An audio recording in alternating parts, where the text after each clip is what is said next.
Hello, everyone, and welcome to the first event in the series Poli-Talks, Get Informed Before Elections. This series is co-hosted by Kerem and Israeli Politics Simplified.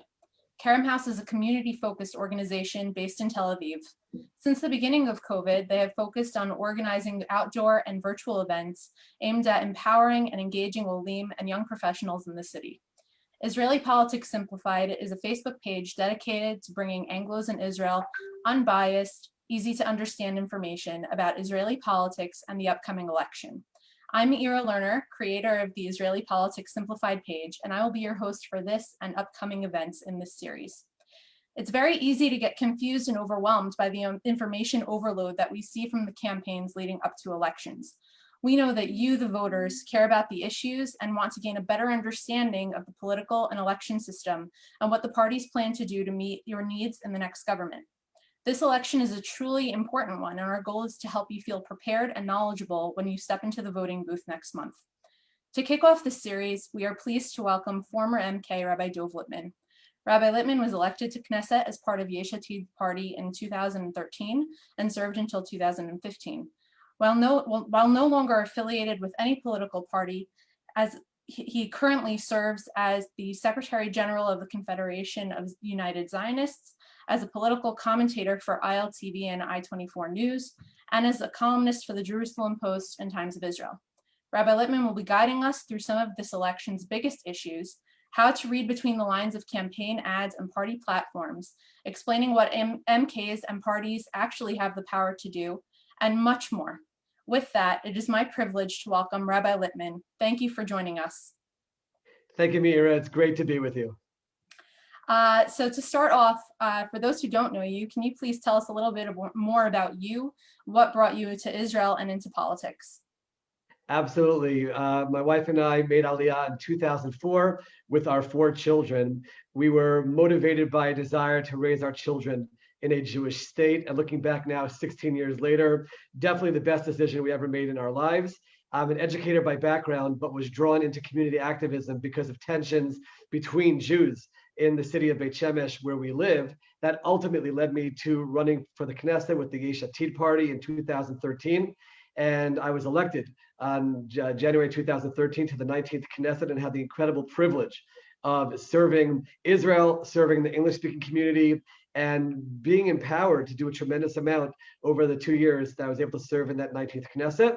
And since then, I've been continuing a lot of those projects that I was involved with in the Knesset, first and foremost, helping English speakers in Israel with a wide range of needs and help that I could provide and assistance, helping the integration of the Haredim into Israeli society, working on religion and state issues, and also Israel education abroad, and really trying to break down barriers and bring Jews together. That's a big part of what I'm doing now as in the Confederation of United Zionists, which is a worldwide party within the Zionist movement that says it's not about politics, it's just all Jews coming together and supporting Israel, and Israel being here to support all Jews around the world. So I'm thrilled to be with you tonight and hopefully can shed some light on what's happening in these elections with everyone who's watching. Thank you so much. So I think kind of to set the scene, so to speak, on where we are right now. Can you tell us, what do you think brought us to a 4th election in 2 years? It's something that's pretty unprecedented. So it'd be great to get more of a background. When I speak about it, especially to international audiences, I say, Israel is about celebrating democracy, and we so live our democracy that we can't stay away from elections.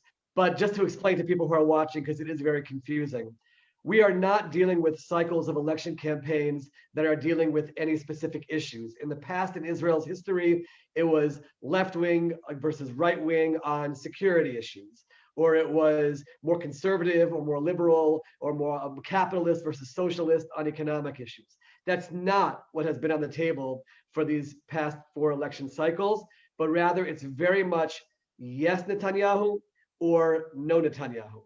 And by the way, you'll hear throughout my presentation tonight, I am not here to represent any one camp when it comes to this. And hopefully you'll walk away after this hour not knowing which side I support. But because it's that factor, yes Netanyahu, no Netanyahu, it's developed a very interesting dynamic in Israel. Because over the last few decades, Israel has definitely shifted to the right politically.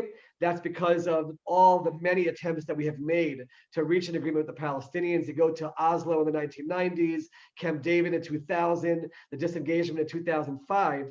And Israelis who sincerely wanted to bring an end to that conflict, I think have been jaded, feel burned, feel that it's brought us more issues. I'm talking very generally now, and Israel has shifted to the right. There are 70 plus seats in the right wing within the Knesset, which is 120 seats.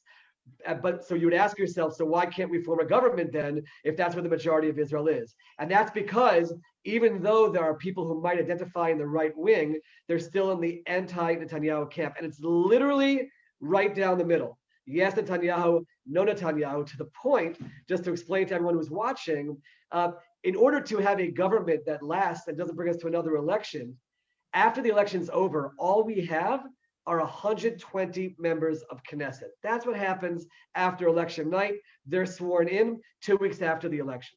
That has nothing to do with prime minister.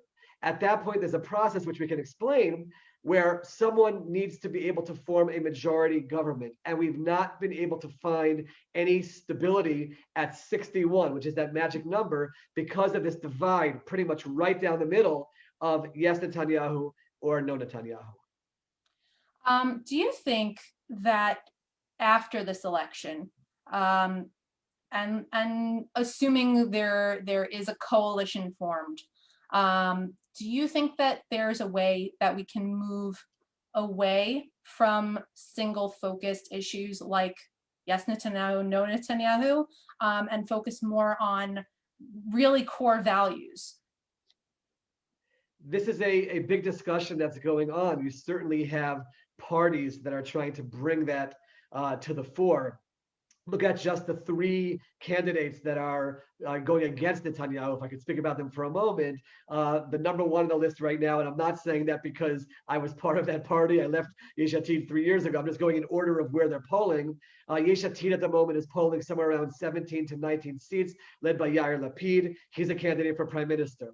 Then after that, we have New Hope, led by Gideon Sa'ar, who's formerly from Likud, very much in the right wing. They're polling somewhere at around 13, 14 seats.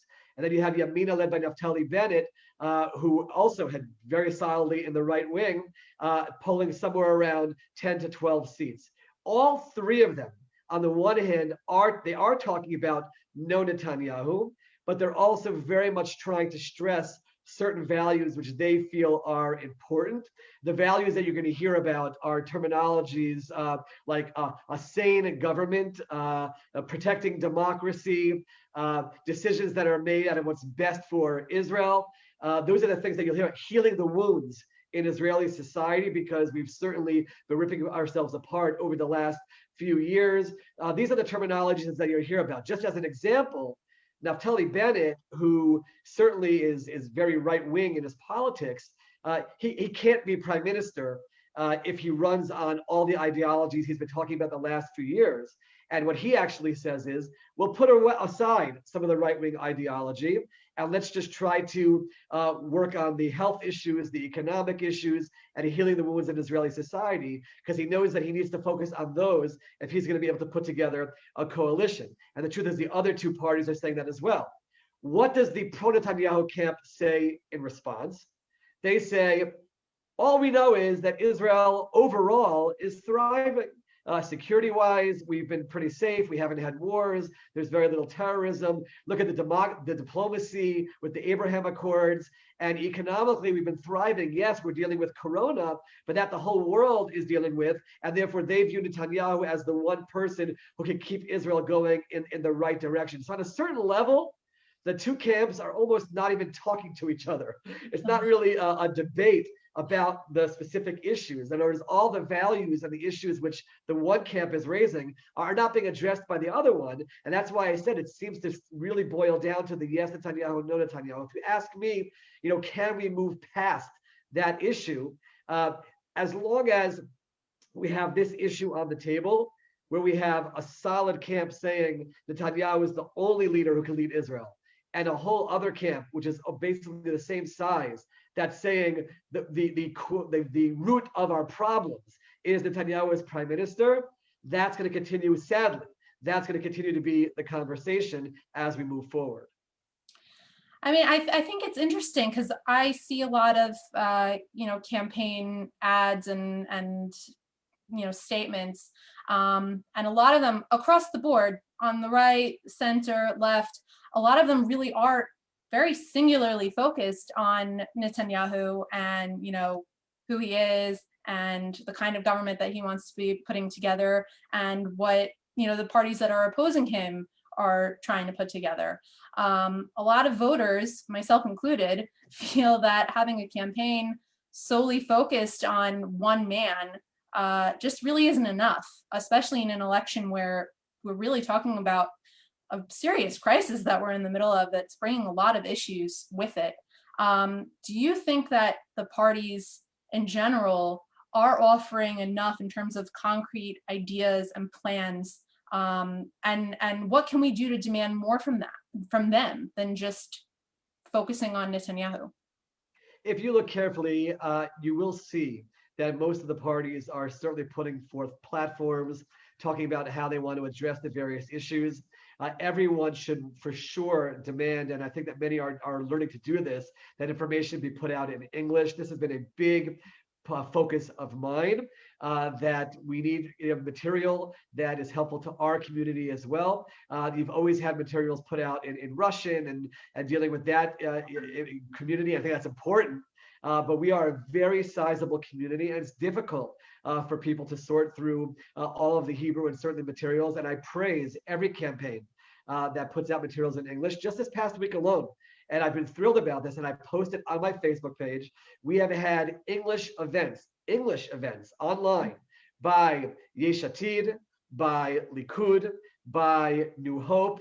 Labor is going to be having, Meretz wrote to me, I just didn't have enough time to put it up. I will put up for any party that's having an event in English. I will publicize it, and I encourage everyone to go in there. There's opportunities to ask questions and get answers. And I think that every single one of you that's watching can absolutely ask about those issues, whatever issues are close and important to you, to see what the parties talk about. Just to give you an example, parties are putting out platforms for electoral reform, term limits and things along those lines.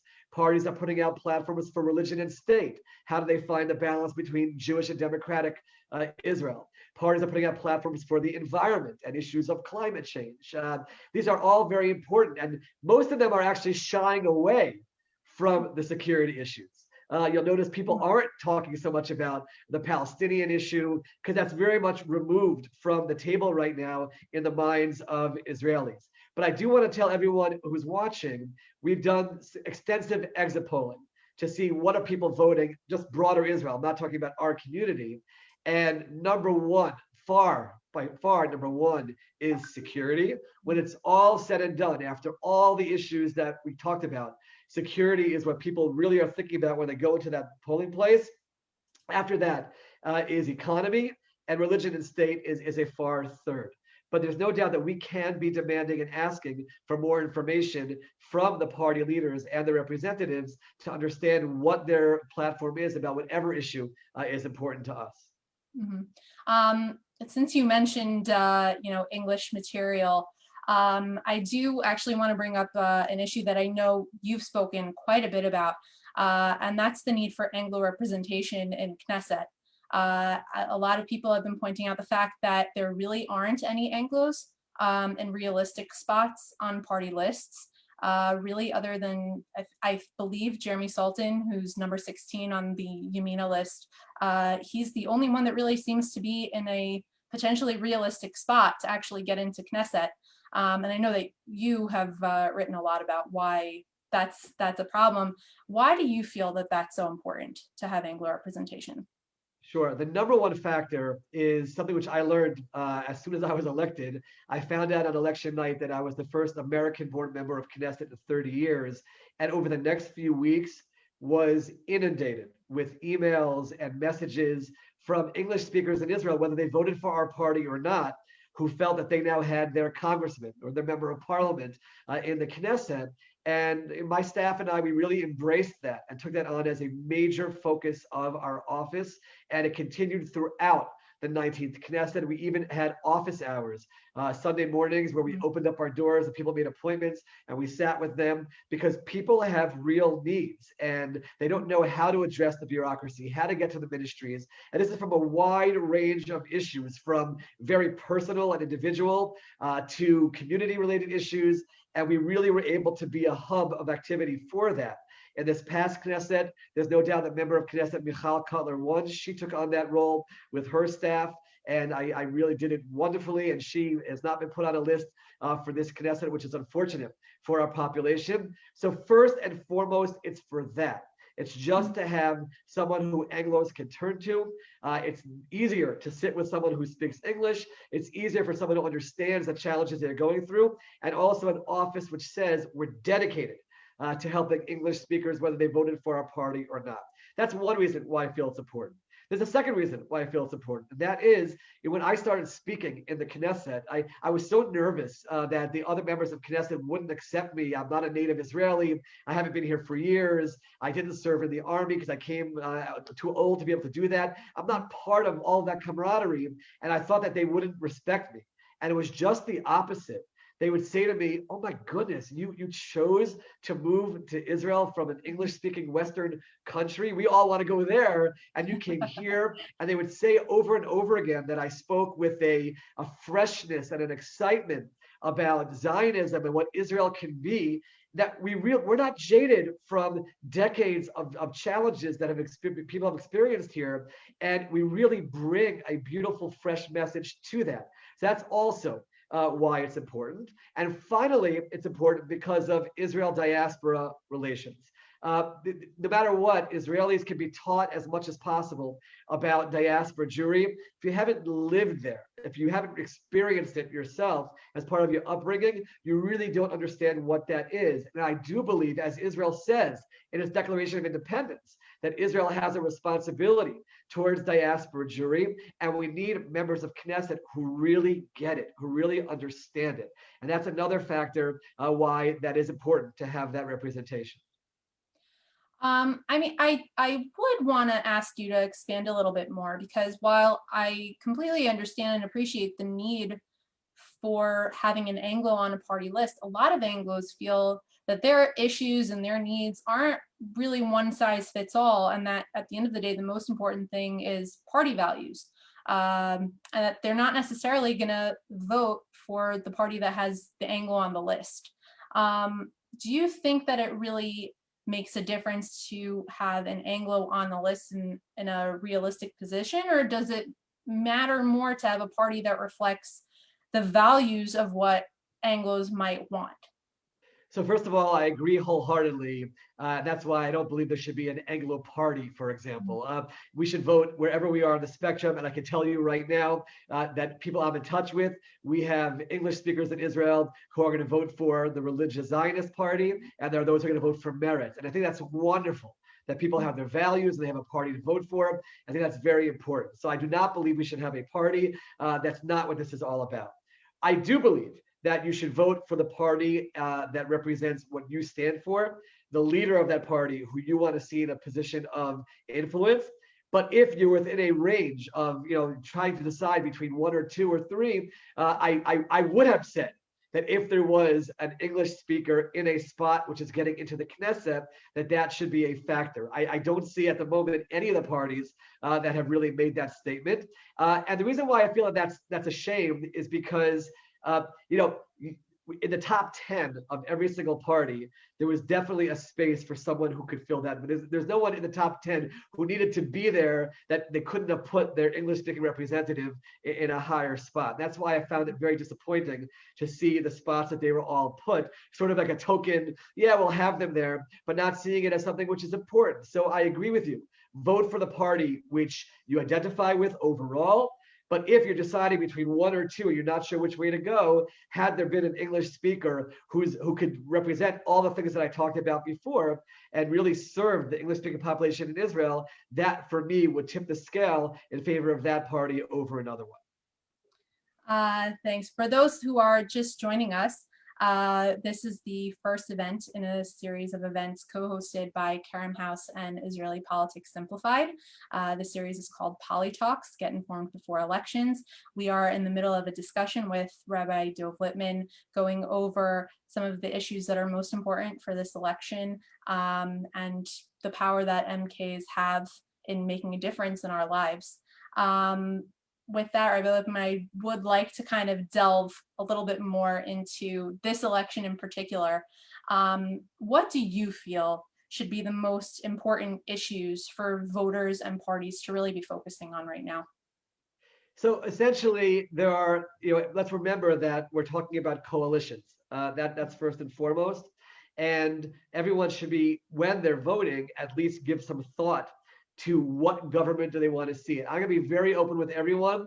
There are three options on the table in this election, and based on that, you can decide, where you fit. Option number one is a Netanyahu-led government, which would be a government which is Likud, together with the ultra-Orthodox parties, which are United Torah Judaism and Shas, together with the religious Zionist party, led by Bezalel Smotrich, together with Itamar Ben-Gvir, very much to the right, and then they would be able to form a coalition together with Naftali Bennett and Yamina. That's one possibility where you're doing the math, how you could get to 61. If that government develops, Naftali Bennett would have significant power because he'd be the kingmaker. So, my assumption is he'd be a vice prime minister, defense minister, Ayelet Shaked from his party would be justice minister, and that government would be a very right-wing government. They would be able to implement strong right-wing ideology. And therefore, if that's what you want, and a government led by Netanyahu, then you should be choosing from those parties in terms of the direction where Israel will go. I would tell you, they're not going to be able to do massive amounts in terms of, let's say, the settlements and things in terms of Judea and Samaria, because we are dealing with a government in Washington which won't be comfortable with too much, but they'll be able to push it a little bit, but you will probably see significant judicial reform in that scenario. That's option number one. Option number two is a coalition.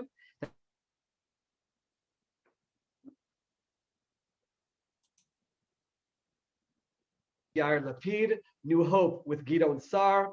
It would be made up of Blue and White with Benny Gantz, assuming that they crossed the threshold. The Labor Party and Yisrael Beitenu with Avigdor Lieberman. What would that government be?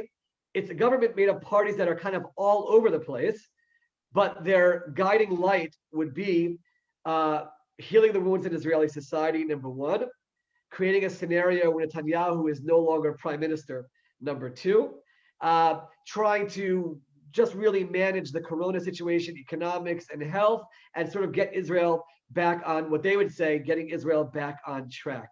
I don't know who the prime minister would be in that scenario. That's something that they would have to work out. If I'm a betting man, I would say that coalition would be a rotation of Gideon Sar and Naftali Bennett for prime minister, with Yair Lapid being a very senior cabinet official, foreign minister, or the like. But that would be the other option moving forward. So those are the two options that you basically see in front of you. And then you have to decide within each camp, whichever one you're in, which party do you feel identifies the most with who you are. And the third option, Meira, very sadly, is a fifth election. And that is that none of these parties are able to get to 61.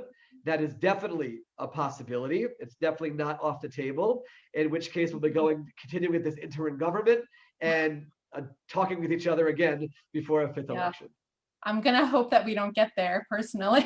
One thing that we'd really like to address, there seems to be a lot of misconception, I think particularly among Anglos, but for sure among Israelis as well, about what Knesset's role really is and what an MK actually has the power to do. You see a lot of people come on, even on Facebook and social media platforms, and put out these statements to MKs and, kind of saying, this is my problem, please fix it.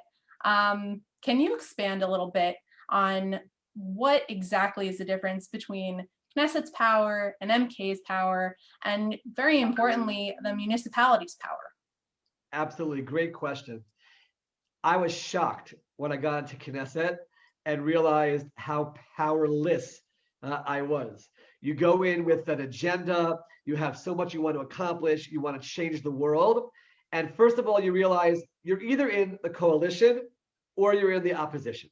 Mm-hmm. If you're in the opposition, which means that your party is not part of the government, you have essentially zero power to change anything significant in the country. You're in the opposition, presenting an alternative when it comes to the next election. If you're in the coalition, you're not just there by yourself, you're there within your party. Your party is there within the construct of many other parties. And there are two words that were so hard for me to swallow as someone who's idealistic. And those two words are coalition discipline. What that means is the coalition is put together and you have to follow whatever the coalition decides. You might even have to vote against things that you believe in, which is so hard to do because that's what the coalition has decided.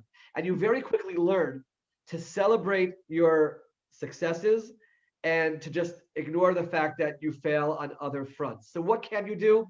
You can write legislation about an issue which is important to you, and you can try to get it through. You have to work very, very hard with the government ministers, make sure that the prime minister is on board as well, and then hopefully you'll get it through. Just as an example, and I'm about to lose the support of half the audience right now, but I brought to the Knesset the plastic bag legislation, which was charging people for plastic bags because we have this beautiful country, and everywhere I traveled, I saw these bags. They don't decompose. They just give off toxins into the air. Took a lot of work to educate the MKs about it. Eventually, a government minister took it, and it actually went through the process and passed. But there are many other ideas that I had. For example, one issue which all of the viewers now are close to their hearts is Sundays off. The idea of just having a few days off during the year where it's not because of a holiday, it's not because of anything other than time for our families, time to take a break. And I took that as an issue and worked very hard on it. But as an individual MK dealing with the coalition and party politics, I was not able to make progress. There were a lot of very significant criticisms of the plan as well, and we had debate about it. But I could come with all the passion in the world, but as an MK, you don't have the power to change that. You do have the ability to get letters from people and then write a letter to a ministry and really help individuals. That is true for sure. So that's a power, so to speak, that you have. To be honest with you, I'm surprised, but 5 years later, I still have that ability. People still, thank God, turn to me for help, and I'm able to, turn to the people I know in the ministries or the ministers themselves or the MKs and get things done. So you do have the ability to do that. But in terms of the significant changes, the only ones who really have the power to do that are the ministers. And that is why when you are voting, one of the things you should take into account is who are the top people in that party list who will likely get the ministerial posts once they get into government, because those are the people who can have significant impact. And I'll tell you, even some of the ministers would complain to me about how they can't have impact because it's so hard to fight against sort of the institutional norms that exist in Israel. So MKs have far less power for significant change than people realize. They can help individuals and certainly try to get a few things done. The last thing I'll mention, though, is you also have a platform. You do have a platform to speak. You have a platform to have a message in the media, speaking in Israel, traveling around the world. And that, for me, was of great value as well. As an MK who spoke English in particular as a mother tongue, to go around the world and represent Israel, there is a platform that you're given as an MK, and even as a former MK, which does hold sway and can have influence. So something that I have seen a lot, certainly since COVID started, is there's a lot of stress being put out by municipalities. I can share, I live in Modi'in. Our mayor, Chaim Bibas, is, I believe he's the head of, the head of the municipalities. And something that he's actually written about a lot is moving control of COVID regulations away from Knesset and to the municipalities. So what really are the boundaries of what Knesset and the government can and should be doing in terms of controlling what's going on with different municipality citizens, and where do the municipalities step in and take control over their own citizens? this is, as someone who grew up in America, this is very much the issue which was of tension in the United States from its very beginning, and that is the issue of the federal government versus local, and giving each state its ability to govern. I do believe, and this is just my own feeling based on especially what we've seen during Corona, that it is time for Israel to really address that, because the people sitting in the Knesset, there is a phenomenon being in the Knesset. You walk in the morning and you leave sometimes at 1, 2 in the morning, and you haven't seen anything outside of that building, and you're very much disconnected from what's happening in the outside world. Certainly the ability to really understand what people are going through, it's a real challenge. And I do believe that there needs to be more power given to the municipalities. And I certainly appreciate Chaim Bibas and others who are trying to raise that flag, because how can someone sitting in Yerushalayim within the Knesset in a committee room all day or on Zoom, they don't know what the needs of each individual municipality are. And I do believe it's time for Israel to address that. Israel's large enough at this point, and cities are large enough where the mayors should have far more power and ability to govern. The challenge is that in order to change that, who has to make that happen? It's the Knesset. In other words, that's where that dynamic has to be created. So I would love to see some kind of a movement which very much pushes for that. You hear about it here and there, but it's not the top issue on any of the party platforms. Remember, that would mean these national parties giving away power within the Knesset to the local. But that's an example, by the way, of an issue which I would love to see, English speakers who understand very much the value of local government and its power. Let's be a driving force behind that. And people should stand up if they believe in it, create a lobby for that, and start the process of trying to work with the members of Knesset to change that. Those are issues you really can make a difference going member of Knesset by member of Knesset, and trying to have influence on the party leaders as well to change policy when it comes to that. But if you're asking me, do I see that shift taking place in the near future? Sadly, I don't. I would have hoped that Corona could have maybe been a impetus for that to happen, but at the moment, I don't see that change taking place. So a few of the things that we wanted to also address with you, our audience is full of a lot of new and old Olim and young professionals, people who in a lot of ways are starting out, and people who in a lot of ways are, trying to figure out where to go from where they are. One thing that we'd like to see happen is certain reforms. For example, there's a serious housing crisis with young people. I personally just moved into my own home that I bought with my husband and my family, but I feel like in a lot of ways we're one of the few who are able to do that. What can we do to meet this housing demand? What can Knesset do? Is this something that should be brought up more within municipalities, or is this really just an issue that has to be tackled through some kind of governing and legislative? At the moment, right? At the moment, there's no doubt that it's a national issue. When I ran in 2013, it was a top issue on the table. It was on the heels of the 2011 protests, which brought a lot of new, fresh young people into the Knesset. It's quite startling, actually, to see that two of the leaders of that movement, Stav Shafir and Itzik Shmuley, who got into the Knesset, had a lot of power. They're not going to be in the next Knesset, and they're no longer in those positions. It's one of these really troubling issues, which is so hard to get a handle over, because the state of Israel owns 93% of the land, and there should be such a straightforward path towards bringing down the cost of housing. There are so many debates. I was in the finance committee, different philosophies, different ideologies. What's the best way to do it? We have to keep raising our voices about this issue, though. And when a new government is formed, hopefully at the end of this election, that has to be something which we do whatever we can to raise our voices about and try to demand from those who are elected into office. But I know that I'm saying words right now and not offering any solution. to people who are listening, and it's very frustrating. I'm, as the father of children who are getting married and also in the same situation where who can't even imagine when they'll be able to buy their own home. It's certainly something which we want to solve. I will tell you that I loved the fact that English speakers in particular in Israel would write to me with their ideas and creative solutions to the problem, and I encourage that to continue. I certainly paid attention to it and brought some of the ideas to some of the authorities, but this is the kind of thing which we need to demand. By the way, many in the anti-Netanyahu camp would say, he's been in office for so long, right? If he hasn't dealt with it, then he's not going to deal with it. And I can understand that being a factor for someone saying, I don't want to continue with him.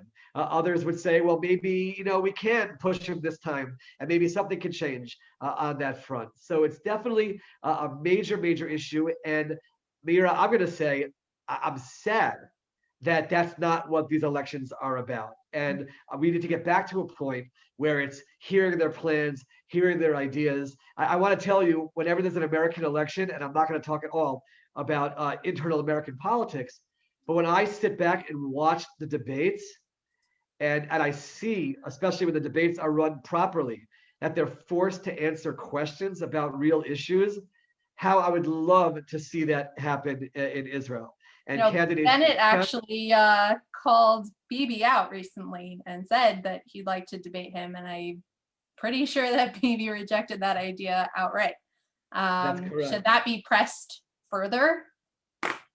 I really believe it should. I believe you can learn so much by seeing someone on stage, how they interact with others, but also just to hear them outline their policies. Now, again, those are policies. They can be campaign promises, and who knows if people will be able to impact them, but to actually put them into play. But the fact that it forces people to actually answer the tough questions, I think that's a very, very good thing. Now, I will say, hopefully, there will be some English-speaking debates where each party will have to send a representative.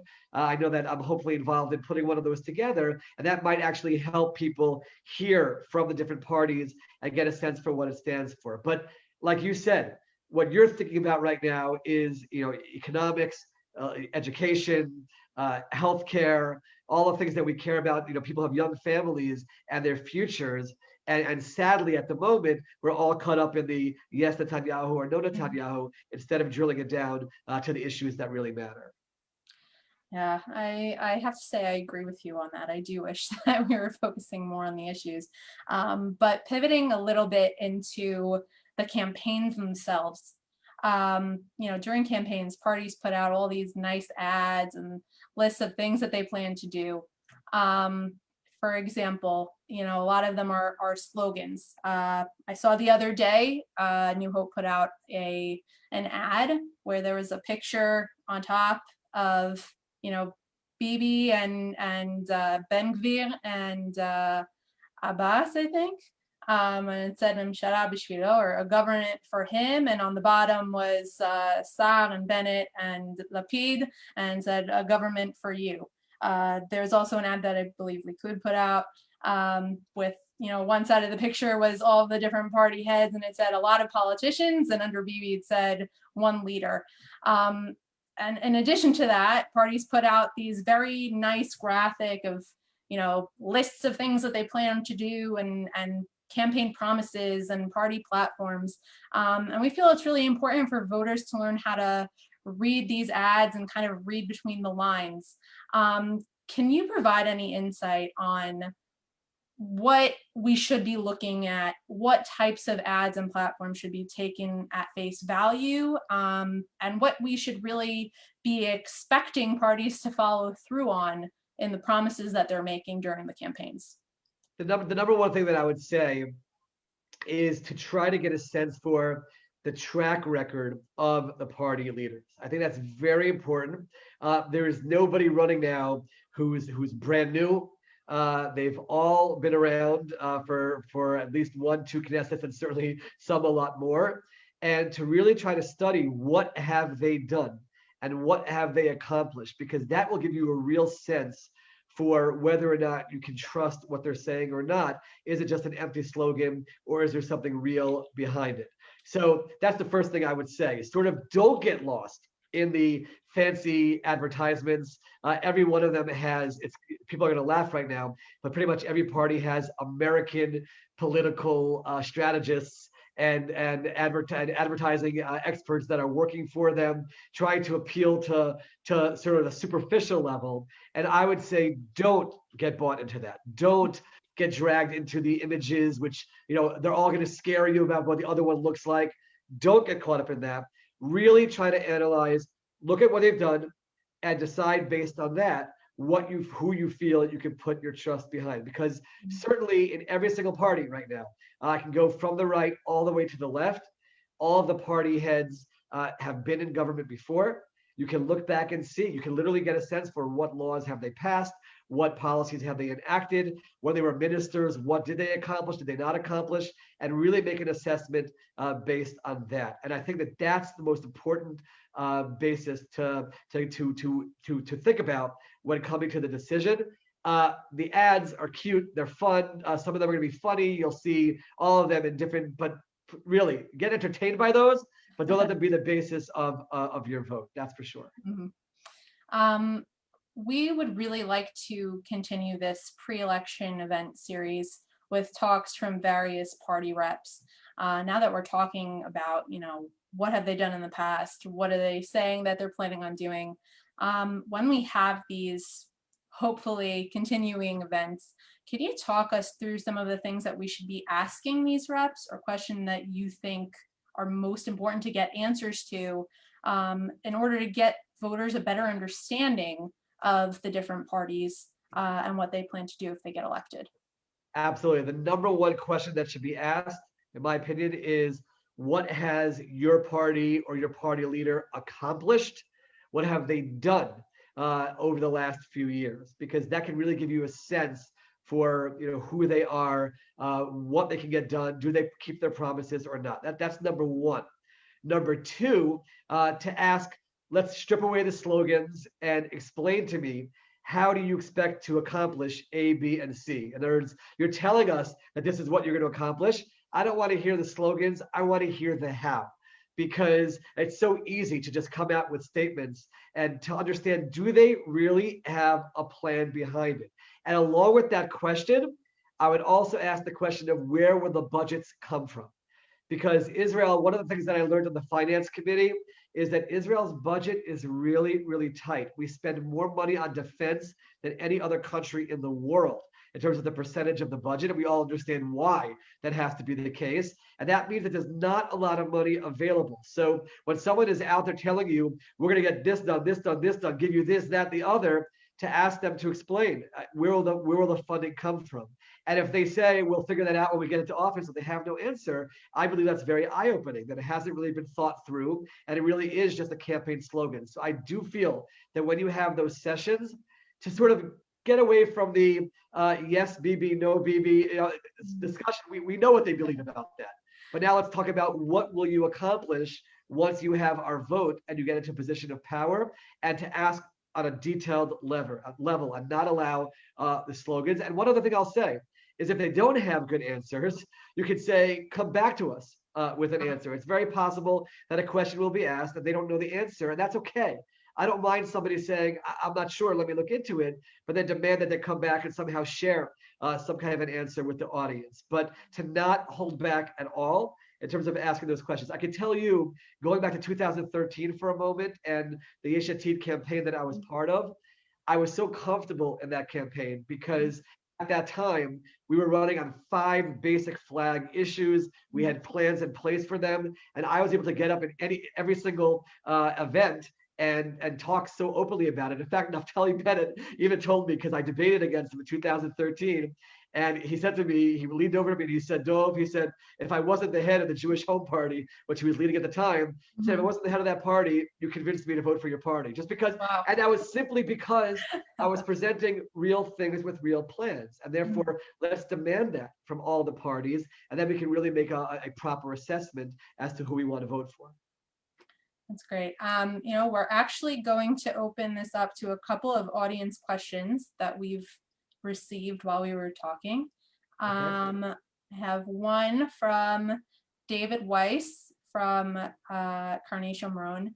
He asks, how do we change the Haredi world to be more similar to American yeshivish? Okay, it's obviously a question that I could speak about for a few hours. But I'll just tell you, David, and to everybody else who's asking, uh, I don't want to change a community, but I do want to help them integrate as they want to integrate. Let me explain what I mean by that. When I met with Haredim, and I really didn't do this until I got to the Knesset, I started meeting with hundreds and hundreds of Haredim from different backgrounds. There really is a desire to be part of Israeli society from what I would say is the majority. People want to support their families with dignity. They see the world around them. They want to be able to be part of that. And we worked on a series of projects to help Haredim get training and go to work. And amazing things started happening. I can look back now on the 7 years, and we've helped over 80,000 Haredim get training and start integrating to society and supporting their families with dignity. And once they realize that you can combine together Torah learning and being fervently Orthodox while also learning a trade and getting an education, it's not a contradiction, they start very much buying into it. And I will tell you, there is a street level revolution, I call it, where you don't see it in the media. In the media, you're only going to see the extremists, the demonstrations, and things like that. But there's real change that's happening. And the proof to that is the Haredi community is growing way beyond the rest of Israel, with an average of about 7 children per family versus 3. But the Haredi political power is not growing. It's very much staying at the 16 seats. And that's because the younger generation is integrating more. They're voting for the parties that they want to vote for. We experienced that in where I live in Beit Shemesh, where we had a religious Zionist PhD candidate, female candidate, beat an incumbent Haredi in a majority Haredi city because the Haredim who are going to work and want to be part of Israeli society voted for her as opposed to the Haredi candidate. So the best approach is not to have war, not to be contesting each other head to head, but to enable Haredim to integrate. It's going to take another 2-3 generations, but I firmly believe that we're going to see, I'm not going to see, but Israel will see an Israel filled with Haredi doctors, attorneys, accountants, high-tech entrepreneurs, and even generals in the army. It's a process that we have to continue facilitating, and we'll reach that point. Great. We have another question from Sarah Dayan from Netanya. What is the relationship between Knesset and police policy? Such an interesting question. We have a minister of public security, basically used to be called the police minister. And, I was dealing with so many issues. We were dealing with as a community in Beit Shemesh, and we're meeting regularly with the police chief. This is a number of years ago. And it was so challenging because they were managed and operated by a national police operation, and they were very limited in terms of what they could do on a local level. And even the mayors would say, I have no control over the local police force. This very much goes back to your question before about the municipalities versus the state. The police is very much under the government, and as a result, there's politics that sneaks into it as well. So in other words, you might want the police. I'll tell you in Beit Shemesh, this was, in 2010, 2011, we were dealing with some craziness here. And I would meet with, government officials, and they were afraid that if the police came too hard on what was going on in Beit Shemesh, that could somehow interfere with the coalition in the government. And I'm thinking to myself, this is crazy that comes into the cheshbon, into the account, but that's the way it works. And so the police is very much governed on a national level. It does interact very much with politics because there's a minister who's a minister in a government who needs to get reelected. And I think that's one of the things as we look towards what can we hope to try to change at some point, it would be trying to make a lot of these agencies more independent and also more local run if possible. I have another question from Daniel Elbogen from Givat Shmuel. Cost of living, lifestyle, and environment are concerns for many voters. Cars are a major cost and liability, but too often also a necessity. Can we develop a car optional periphery? Would develop a car optional? Periphery. A periphery. There's lots of things that can be done, and you're touching on really, really important issues.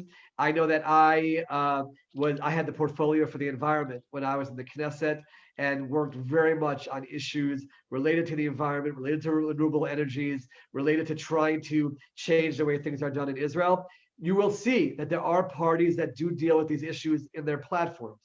So definitely when you look for the platforms, see if they're dealing with it. I saw one party the other day that did talk about, reaching a point where by a certain year we have only electric cars in Israel and try to address things that way. Again, a lot of that could be words and campaign slogans and try to ask them, how are you going to accomplish that? What's the plan behind that? So definitely look to see, do the parties have those issues in their platforms?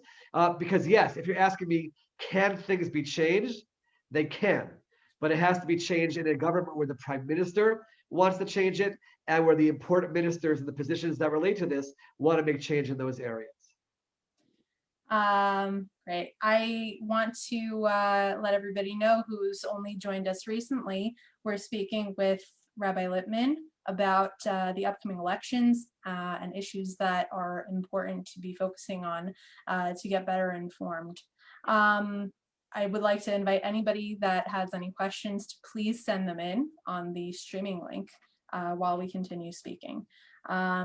Before we wrap up, Rabbi Lipman, I would like to, if you don't mind, just as an exercise, if we could kind of go through questions for upcoming events and potential MKs, things you think that we should really be zoning in on the most. Absolutely. Question number one, and I'm even hearing it from the questions here tonight, is to ask them very, very specifically, what is their policy, what is their plan, and the details behind it to deal with cost of living challenges and the housing crisis. That's for sure something which comes up time and time again. Not slogans, but real plans to try to deal with it. Question number two, related to Corona, but we have to ask it. What is their plan to deal with the fact that 1 million Israelis are out of work? I'm sure many people from our communities as well. What is their actual plan and how they're going to accomplish it, and where is the money coming from to help people out and get Israel back on its feet? That would definitely be question number two. Question number three, certainly for our community, what do they plan to do to try to help inspire and more aliyah from certainly English-speaking countries? What things can be done both to inspire it, but also to help people once they come here? I would ask people, certainly I think about this as a father, education. I think all of us feel that there need to be reforms that are made in Israel's education system. What are their plans? How do they foresee making those changes? These are very, very broad issues that relate to every single one of us, which you really want to hear their ideas.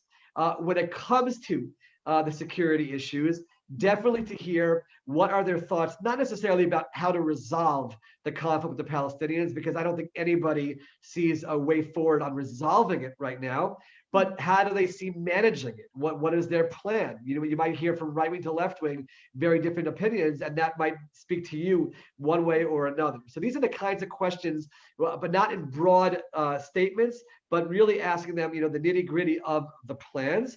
I would also say, certainly I say this as someone who's coming from the United States, who grew up in the United States, what do they see in terms of their plan for dealing with the current White House? It's a different White House than we had the last 4 years.